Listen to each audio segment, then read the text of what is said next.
பேட்டி அடிக்கும் போட்டி 2004ஆம் ஆண்டு தொடங்கப்பட்டதாகவும் தற்போது முதன்முறையாக தமிழகத்தில் நடைபெறுவதாகவும் இந்திய சீட்டியாளர்கள் சங்கம் தெரிவித்துள்ளது.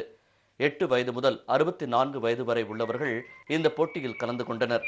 இவர்கள் தமிழ், ஹிந்தி உள்ளிட்ட பலமொழி பாடல்களை சீட்டி மூலம் பாடி காண்பித்தனர். நான் ஒரு நாள் 2 லைன் விசில் அடித்தேன். எங்கள் அப்பா என்னை என்கரேஜ் பண்ணார்.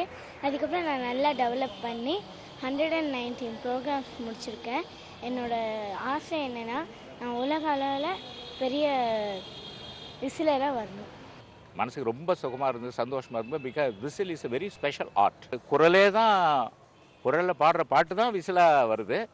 அது ஒரு புதுமையான ஒரு டெக்னிக்கு. அந்த குரலை கண்ட்ரோல் பண்ணி, வாய்ஸ் கண்ட்ரோல் பண்ணி, அந்த ஏர் ப்ளோவை நாம் ரெகுலேட் பண்ணி, அது ரொம்ப பெரிய உன்னதமான ஆர்ட். போட்டியில் வெற்றி பெற்றவர்களுக்கு கேடயம் மற்றும் சான்றிதழ்கள் வழங்கப்பட்டன.